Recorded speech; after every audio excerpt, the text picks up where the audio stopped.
നമസ്കാരം. ഇവർക്ക് ഡെയിലി ന്യൂസിന്റെ സൃഷ്ടിക്ക് സ്വാഗതം. സുഗന്ധ ഹിന്ദു ന്യൂസ് പേപ്പർ ആർട്ടിക്കിൾസ് ആണ്. That is first article. Front പേജിലെ ആർട്ടിക്കിൾ ആണ്. It's official statio Shiv Shakti approved as name of Chandrayaan 3 landing site എന്നുള്ളതാണ് ഈ ആർട്ടിക്കിളിന്റെ ഹെഡ്ലൈൻ ആയിട്ട് നമുക്ക് വായിക്കാൻ സാധിക്കുന്നത്. തീർച്ചയായിട്ടും ഈ ഒരു ആർട്ടിക്കിൾ ചന്ദ്രയാൻ 3 ഒക്കെ ആയിട്ട് ബന്ധപ്പെട്ട് വന്നിരിക്കുന്ന ഒരു ആർട്ടിക്കിൾ ആയതുകൊണ്ട് തന്നെ general studies paper 3 GS paper 3 science and ടെക്നോളജിയുടെ പോയിന്റ് ഓഫ് വ്യൂ ആയിരിക്കും ഈ ഒരു ആർട്ടിക്കിൾ നമ്മൾ എക്സാമിന്റെ വ്യൂ പോയിന്റിൽ ഡിസ്കസ് ചെയ്യാനായിട്ട് പോകുന്നത്. അപ്പോൾ പ്രിലിംസിന് വളരെയധികം പ്രാധാന്യം കൂടെ വരാൻ സാധ്യതയുള്ള ഒരു ടോപ്പിക് കൂടിയാണ്. കാരണം തീർച്ചയായിട്ടും നമ്മുടെ സയൻസ് ആൻഡ് ടെക്നോളജിക്കകത്ത് തന്നെ ഈ പറഞ്ഞ ഏറ്റവും കൂടുതൽ നല്ലൊരു ഇമ്പോർട്ടൻസ് പ്രിലിംസിനും ഈ ഒരു ടോപ്പിക്കിനകത്തുണ്ട്.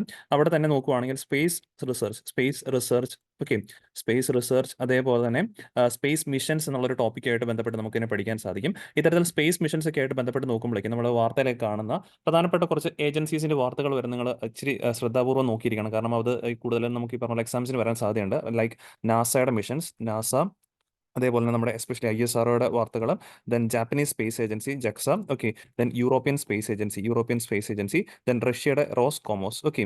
ഇത്തരത്തിൽ ഈ പറഞ്ഞ പോലെ ഈ ഒരു പ്രധാനപ്പെട്ട 5 സ്പേസ് മിഷൻസിനെങ്കിലും അല്ലെങ്കിൽ 5 സ്പേസ് ഏജൻസീസ് കണ്ടക്ട് ചെയ്യുന്ന മിഷൻസ് ഒക്കെ തന്നെ വാർത്തയിൽ വരുമ്പോഴേക്കും അതൊന്ന് ഇച്ചിരി ശ്രദ്ധിക്കുന്നത് നല്ലതായിരിക്കും. കാരണം ഇത്തരത്തിലുള്ള ഏജൻസീസിനൊക്കെ തന്നെ മിഷൻസ് UPSC പലപ്പോഴും പ്രിലിംസിന് ചോദ്യങ്ങളായിട്ട് ഉപയോഗിക്കാറുണ്ട്. സോ ഇവിടെ വന്നിരിക്കുന്ന വാർത്ത എന്ന് പറഞ്ഞാൽ ചന്ദ്രയാൻ 3 ആണ്. നമ്മുടെ ISROയുമായിട്ട് ബന്ധപ്പെട്ട ആർട്ടിക്കിളാണിത്. സോ നമ്മൾ കഴിഞ്ഞ ക്ലാസ്സുകളിലൊക്കെ തന്നെ പഠിച്ചിട്ടുള്ളതാണ്. അല്ലെങ്കിൽ ഇതിനു മുമ്പത്തെ ഈ പറഞ്ഞ പോലെ ശരിക്കും പറഞ്ഞാൽ ഓഗസ്റ്റ് 23-ാം തീയതിയായിരുന്നു ചന്ദ്രയാൻ 3 ഈ പറഞ്ഞ പോലെ മൂണിന്റെ സർഫസിൽ സോഫ്റ്റ് ലാൻഡിംഗ് നടത്തിയിട്ടുണ്ടായിരുന്നത്. സോ എന്നാൽ സോഫ്റ്റ് ലാൻഡിംഗ് നടത്തി ഈ പറഞ്ഞ പോലെ നടത്തി കഴിഞ്ഞതിന് ശേഷം അവിടെ നമ്മുടെ ചന്ദ്രയാൻ 3 ഉണ്ടായിരുന്ന ലാൻഡർ, ഈ പറഞ്ഞ ലാൻഡറും അതേപോലെ ഓർബിറ്ററും ഉണ്ടായിരുന്നു. സോ ആ ഒരു ലാൻഡർ ബേസിക്കലി വിക്രം ലാൻഡർ ഒരു മൂണിന്റെ സർഫസിൽ ഇറങ്ങുകയും അവിടെ നമ്മൾ പരീക്ഷണങ്ങളും കാര്യങ്ങളൊക്കെ നടത്തിയിട്ടുണ്ടായിരുന്നു. അങ്ങനെ ആ ലാൻഡ് ചെയ്ത പോയിന്റ് ആണ് നമ്മുടെ ചന്ദ്രയാൻ 3 വിക്രം ലാൻഡർ ഈ പറഞ്ഞ പോലെ ലാൻഡ് ചെയ്ത ആ ഒരു പോയിന്റ് ആണ് ബേസിക്കലി നമ്മൾ സ്റ്റേഷ്യോ ശിവശക്തി എന്ന് ബേസിക്കലി നെയിം ചെയ്തിരിക്കുന്നത്. ആ ഒരു നെയിമിംഗ് ഇപ്പോൾ ഫൈനലി അപ്രൂവൽ കിട്ടിയിരിക്കുക എന്നുള്ളതാണ് വാർത്തയിൽ വന്നിരിക്കുന്നത്. ആ അപ്രൂവൽ നൽകിയിരിക്കുന്നത് ബേസിക്കലി ഇന്റർനാഷണൽ ആസ്ട്രോണമിക്കൽ യൂണിയൻ ആണ്, IAU ആണ്. അതുകൊണ്ട് തന്നെ ഈ ഒരു ആർട്ടിക്കിളിനകത്ത് ചന്ദ്രയാൻ 3 എന്നുള്ളതിനെ കുറിച്ച് നമ്മൾ പഠിച്ചിരിക്കണം. ചന്ദ്രയാൻ 3 പക്ഷേ നമ്മൾ ഓൾറെഡി പല ക്ലാസ്സുകളിൽ ഡിസ്കസ് ചെയ്ത കാരണം എക്സ്ട്രാ പിന്നെ ഡിസ്കസ് ചെയ്യാൻ പോകുന്നില്ല.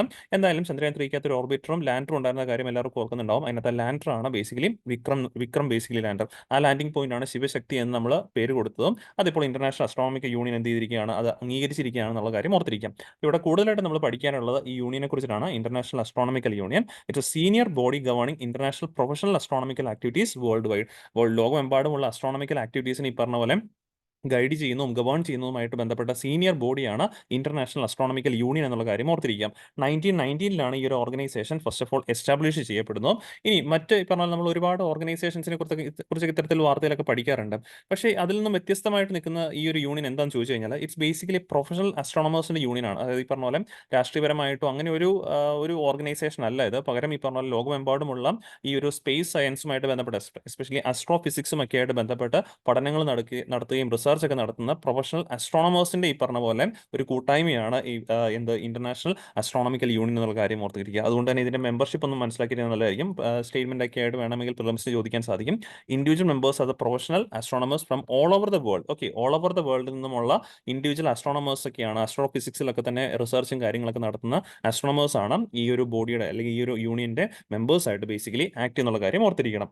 സോ ദെൻ ഈ പറഞ്ഞ പോലെ it's only organization recognize professionally for the naming of astronomical bodies which does solely on the basis of merit, history or discovers privilege. അതായത് നമ്മുടെ ആസ്ട്രോണമിക്കൽ ബോഡീസിനൊക്കെ തന്നെ നെയിമിംഗ് നമ്മൾ നടത്താറുണ്ടല്ലോ. അത്തരത്തിൽ ആ നെയിമിംഗ് ചെയ്യാനായിട്ട് ആ നെയിമിങ്ങിനെ ഒഫീഷ്യലി റെക്കഗ്നൈസ് ചെയ്യാനുള്ള ഏക ഓർഗനൈസേഷൻ, അത് ഓൺലി ഓർഗനൈസേഷൻ ആണ് ഇന്റർനാഷണൽ ആസ്ട്രോണമിക്കൽ യൂണിയൻ എന്നുള്ള കാര്യം ഓർത്തിരിക്കാം.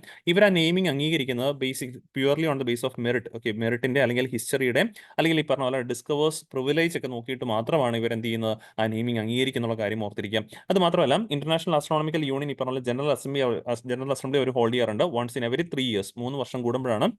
അത് ലോകത്തിന്റെ ഏതെങ്കിലും ഒരു ഭാഗത്ത് വെച്ചിട്ടായിരിക്കും ഇവർ ആ ഒരു കൂട്ടായ്മ, ആ ഒരു ജനറൽ അസംബ്ലി പങ്കുചേരുന്നത്. പക്ഷേ ഇവരുടെ ഹെഡ് ക്വാർട്ടേഴ്സ് എന്ന് പറയുന്നത് ബേസിക്കലി പാരീസിലാണ്, ഫ്രാൻസിലെ പാരീസിലാണെന്നുള്ള കാര്യം കൃത്യമായിട്ട് ഓർത്തിരിക്കാം. And the IAU also works to promote research, education and public outreach activities in the astronomy for the public. അപ്പോൾ ആ മേഖലയിൽ ഈ പറഞ്ഞ പോലെ ആസ്ട്രോണമി മേഖലയിൽ ഈ പറഞ്ഞ പോലെ കൂടുതൽ റിസർച്ച് ആൻഡ് കാര്യങ്ങൾ നടത്തുക, പൊതുജനങ്ങൾ കൂടുതൽ എഡ്യൂക്കേഷൻ പ്രൊവൈഡ് ചെയ്ത് കൊടുക്കുക, പബ്ലിക് ഔട്ട്റീച്ച് ആക്ടിവിറ്റീസ് നടത്തുക തുടങ്ങിയതൊക്കെ തന്നെ ഈ ഒരു ബോഡിയുടെ അല്ലെങ്കിൽ ഈ ഒരു ഓർഗനൈസേഷന്റെ പ്രധാനപ്പെട്ട ഒബ്ജക്റ്റീവ്സ് ആയിട്ടും പറയപ്പെടാറുണ്ട്. സോ ഇത്രയും കാര്യങ്ങൾ ഈ ഒരു പോയിന്റിൽ നിന്ന് ഓർത്തിരിക്കണം. അതുകൂടാണ്ട് തന്നെ ആസ്ട്രോഫിസിക്സ് എന്താണെന്ന് നിങ്ങളൊന്ന് ജസ്റ്റ് ഒന്ന് അറിഞ്ഞിരുന്നേക്കുക. കാരണം ഇതുമായിട്ട് ബന്ധപ്പെട്ട് വേണമെങ്കിൽ UPSC പറഞ്ഞ ഫിലിംസിനകത്ത് ആസ്ട്രോഫിസിക്സുമായിട്ട് ബന്ധപ്പെട്ട ഒരു സ്റ്റേറ്റ്മെന്റ് ഒക്കെ ചോദിക്കാം.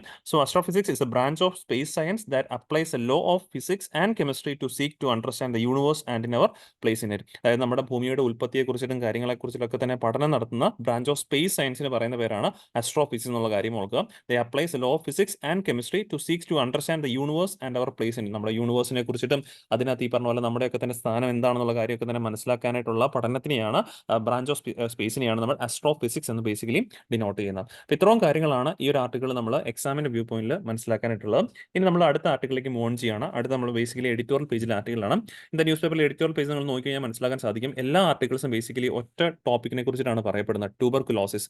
മെയിൻ എഡിറ്റോറിയൽ പേജിലെ 2 ആർട്ടിക്കിളായാലും ഇപ്പുറത്ത് ഒപ്പീനിയൻ പേജിലെ ആർട്ടിക്കിളായാലും ഒക്കെ തന്നെ ട്യൂബർകുലോസിസുമായിട്ട് ബന്ധപ്പെട്ട വ്യൂ പോയിന്റ് ആണ് ഷെയർ ചെയ്യുന്നത്. അതുകൊണ്ട് തന്നെ ഈ ഒരു ആർട്ടിക്കിൾ തന്നെ വെച്ചുകൊണ്ട് നമ്മൾ ആ ഒരു 3 ആർട്ടിക്കിൾസിലെയും പോയിന്റ്സ് എല്ലാം തന്നെ കമ്പൈൻ ചെയ്തിട്ടുണ്ട്. അങ്ങനെയാണ് നമ്മൾ ഈ ഒരു ആർട്ടിക്കിൾ ഡിസ്കസ് ചെയ്യാനായിട്ട് പോകുന്നത്. എന്തുകൊണ്ടാണ് ഇത്രത്തോളം ആ ഒരു എഡിറ്റോറിയൽ പേജിൽ ഫുൾ ആയിട്ട് ട്യൂബർകുലോസിനുള്ള വാർത്ത വന്നെന്ന് ചോദിച്ചു കഴിഞ്ഞാൽ, യെസ്റ്റർഡേ മാർച്ച് 24 എന്ന് പറയുന്നത് വേൾഡ് ട്യൂബർകുലോസിസ് ഡേ ആയിട്ട് ആചരിക്കുന്ന ദിവസമാണ്.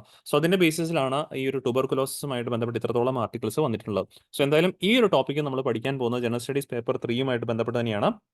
GS പേപ്പർ 3ക്കകത്തെ സയൻസ് ആൻഡ് ടെക്നോളജി ആണ് നമ്മൾ തൊട്ടുമുമ്പ് പറഞ്ഞിട്ടുണ്ടായിരുന്നു. GS പേപ്പർ 3ക്കത് സയൻസ് ആൻഡ് ടെക്നോളജിയാണ്. തൊട്ടുമുമ്പ് നമ്മൾ ഡിസ്കസ് ചെയ്ത ടോപ്പിക്ക് ടെക്നോളജി, സ്പേസ് ടെക്നോളജി ആയിട്ട് ബന്ധപ്പെട്ട ആർട്ടിക്കിൾ ആണെങ്കിൽ ഇവിടെ നമ്മൾ ഡീൽ ചെയ്യാൻ പോകുന്നത് സയൻസുമായിട്ട് ബന്ധപ്പെട്ട ആർട്ടിക്കിളാണ്. സയൻസിനകത്ത് വരുന്നതാണ് ഈ ഡിസീസസ് എന്നുള്ള സബ് ടോപ്പിക്ക്, ഡിസീസസ്. ഓക്കെ, ആ ഡിസീസസിനകത്താണ് നമ്മൾ ട്യൂബർകുലോസിസിനകത്ത് ഡിസ്കസ് ചെയ്യാനായിട്ട് പോകുന്നത്. അപ്പോൾ ഇതുപോലെ നമ്മൾ കഴിഞ്ഞ ക്ലാസ്സുകളിലൊക്കെ തന്നെ ഓരോരോ ഡിസീസിനെ കുറിച്ച്, ഇപ്പം കഴിഞ്ഞ ക്ലാസ്സിൽ നമ്മൾ ഗിനിയ വോം ഡിസീസിനെ കുറിച്ച് ഡിസ്കസ് ചെയ്തിട്ടുണ്ടായിരുന്നു, സീക്ക വൈറസ്, അങ്ങനെ ഈ പറഞ്ഞ പോലെ ഡെങ്കു, അങ്ങനെ കുറച്ച് ഡിസീസിനെ കുറിച്ച് നമ്മൾ ഡിസ്കസ് ചെയ്തിട്ടുണ്ടായിരുന്നു. അതെല്ലാം തന്നെ GS 3ക്കകത്തെ സയൻസിന്റെ ടോപ്പിക്കിനകത്തായിരുന്നു വരുന്നത്. സോ ഇങ്ങനെ ഡിസീസ് വാർത്ത വരുമ്പോഴേക്കും നമ്മൾ ആദ്യമേ തന്നെ നോക്കിയിരിക്കേണ്ടത് ഈ ഒരു ഡിസീസ്, പർട്ടിക്കുലർ നമ്മൾ ഡിസ്കസ് ചെയ്യാൻ പോകുന്ന ഡിസീസ്, ഇതൊരു കമ്മ്യൂണിക്കബിൾ ഡിസീസ് ആണോ അതെയോ നോൺ കമ്മ്യൂണിക്കബിൾ ഡിസീസ് ആണോ എന്നുള്ള കാര്യം മനസ്സിലാക്കിയിരിക്കണം. ഇനി അതിനുശേഷം ഈ പറഞ്ഞ പോലെ ഈ ഒരു ഡിസീസിന്റെ സിംറ്റംസ് എങ്ങനെയാണ്, എന്തൊക്കെയാണ് ഇതിന്റെ സിംറ്റംസ് ആയിട്ട് പറയപ്പെടുന്നുള്ള കാര്യം നോക്കണം. അതിനുശേഷം ഈ പറഞ്ഞ പോലെ ഇതിന്റെ കമ്മ്യൂണിക്കേഷൻ അല്ലെങ്കിൽ മീൻസ് ഈ പറഞ്ഞ പോലെ ഇതെങ്ങനെയാണ് സ്പ്രെഡ് ചെയ്യുന്നത്, ഇത് സ്പ്രെഡ് ചെയ്യാൻ ഏത് മാർഗത്തിലൂടെയാണ്, മീൻസ് സ്പ്രെഡിങ് ഏജന്റ് എന്താണ്, വൈറസ് ആണോ അതെയോ ഈ പറഞ്ഞ പോലെ ബാക്ടീരിയ ആണോ അതെയോ സം കൈൻഡ് ഓഫ് പാത്തജൻസ് ആണോ തുടങ്ങിയ കാര്യങ്ങളൊക്കെ തന്നെ ഈ പറഞ്ഞ പോലെ മനസ്സിലാക്കിയിരിക്കണം. ദെൻ ഈ പറഞ്ഞ പോലെ ഇത് human to human transfer possible ആണോ എന്നുള്ള കാര്യം കൂടെ മനസ്സിലാക്കിയിരിക്കണം. കാരണം ചില ഡിസീസസ് ഈ പറഞ്ഞ പോലെ human to human transmission possible അല്ലാത്തവയുണ്ട്. സോ അങ്ങനെയുള്ള human to human transfer possible ആയിട്ടുള്ള ഡിസീസ് ആണോ അല്ലയോ എന്നുള്ള കാര്യം മനസ്സിലാക്കിയിരിക്കണം. ഇനി ട്രാൻസ്ഫർ പോസിബിൾ ആണെങ്കിൽ ഹ്യൂമൻ ടു ഹ്യൂമൻ ഏത് രീതിയിലാണ് ട്രാൻസ്ഫർ ചെയ്യുന്നത്, മീൻസ് ഈ പറഞ്ഞ പോലെ ബ്ലഡ് ട്രാൻസ്ഫ്യൂഷൻ രീതിയിൽ ഈ പറഞ്ഞ പോലെ ട്രാൻസ്മിറ്റ് ചെയ്യാൻ സാധിക്കുന്നതാണോ അതെയോ ഓപ്പൺ എയറിലൂടെ, മീൻസ് കഫിങ് ഒക്കെ ആ ഒരു രീതിയിൽ ഇൻഹലേഷൻ വഴി ഇപ്പോൾ അത്തരത്തിൽ ഓപ്പൺ എയറിലൂടെ ട്രാൻസ്മിഷൻ പോസിബിൾ ആണോ, ആ പോയിന്റ് കൂടെ മനസ്സിലാക്കിയിരിക്കണം. ലാസ്റ്റ് ഇതിന്റെ ട്രീറ്റ്മെന്റ്സ് മീൻസ് ചില അസുഖങ്ങൾക്ക് ഈ പറഞ്ഞ പോലെ നമുക്ക് സ്പെസിഫിക് ആയിട്ടുള്ള ട്രീറ്റ്മെന്റ്സ് ഉണ്ടാവത്തില്ല, അല്ലെങ്കിൽ സ്പെസിഫിക് കൈൻഡ് ഓഫ് വാക്സിൻസ് ഉണ്ടാവത്തില്ല. ചിലതിന് ഈ പറഞ്ഞ പോലെ ട്രീറ്റ്മെന്റ്സും വാക്സിൻസും ഉണ്ടാവും. സോ അത്തരത്തിൽ ഈ പറഞ്ഞ പോലെ വാക്സിൻസ് ഒക്കെ ഉള്ളവയാണെങ്കിൽ എന്താണ് അതിന്റെ പ്രധാനമായിട്ടുള്ള വാക്സിൻ എന്നുള്ള കാര്യം കൂടി മനസ്സിലാക്കിയിരുന്നേക്കാം. ഇപ്പോൾ ഉദാഹരണം നമ്മൾ കഴിഞ്ഞ ക്ലാസ്സിൽ ഡിസ്കസ് ചെയ്ത ഒരു ഗിനിയ വോം ഡിസീസ് അല്ലെങ്കിൽ ഈ പറഞ്ഞ പോലെ ഡെങ്കു, ഇവയ്ക്കൊക്കെ പറയുവാണെങ്കിൽ സ്പെസിഫിക് കൈൻഡ് ഓഫ് ട്രീറ്റ്മെന്റ് ഇല്ല, നോർമൽ ഒരു രീതിയും കൊടുക്കുന്നേ ഉള്ളൂ, അല്ലാണ്ട് സ്പെസിഫിക് കൈൻഡ് ഓഫ് ട്രീറ്റ്മെന്റ്സോ വാക്സിൻസ് ഒന്നും ഇല്ല.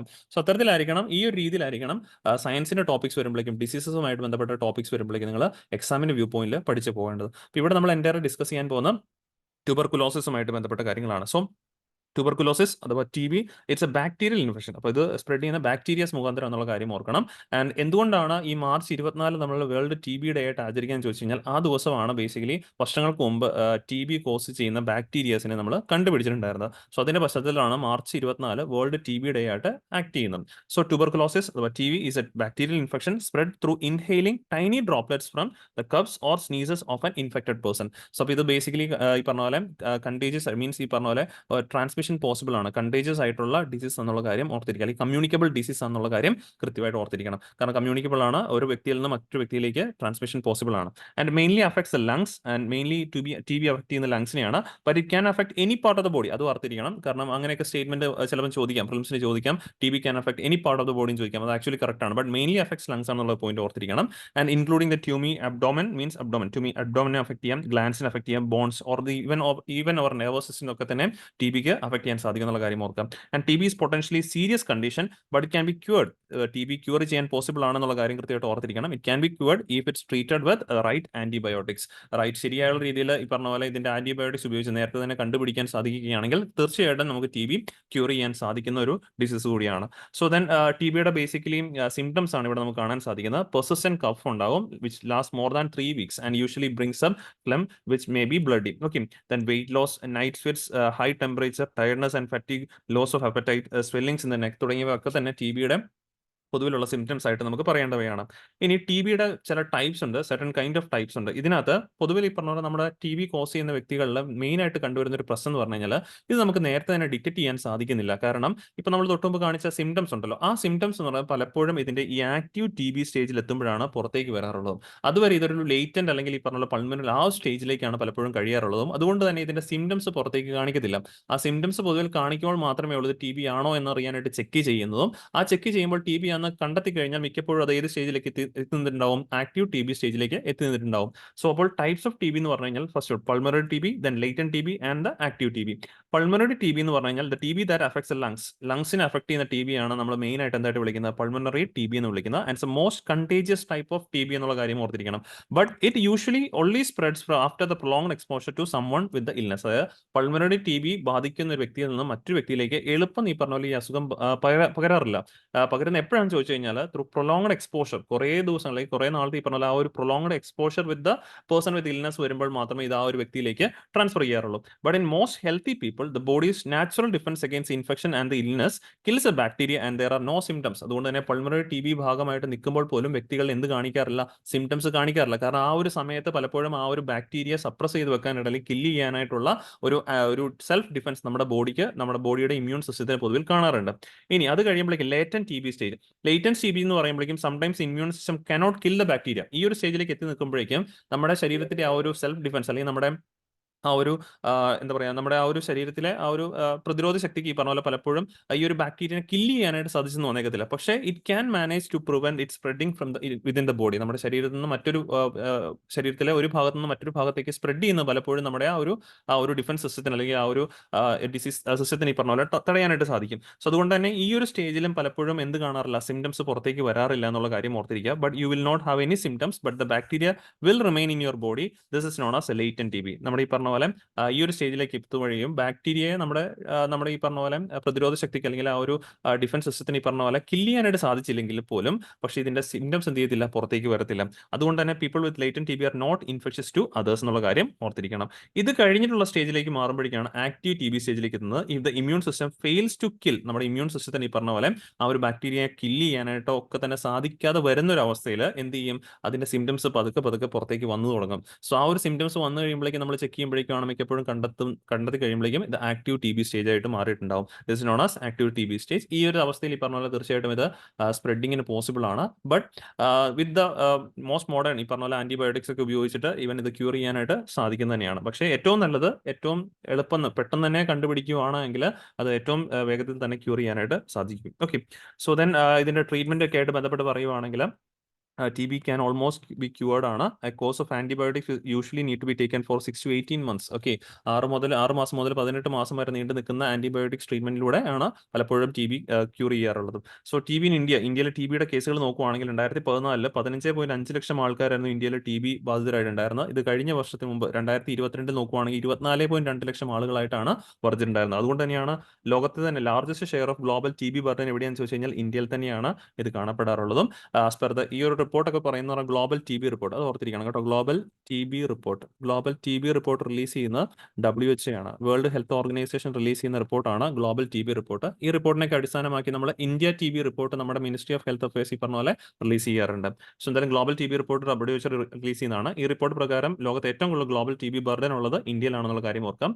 അതുകൊണ്ട് തന്നെയാണ് 2025 ആകുമ്പോഴേക്കും TB ഈ പറഞ്ഞ പോലെ ഇറാഡിക്കേറ്റ് ചെയ്യാനായിട്ടുള്ള പലവിധ പ്രോഗ്രാംസും ഇന്ത്യ ഗവൺമെന്റ് ലോഞ്ച് ചെയ്തിട്ടുണ്ട്.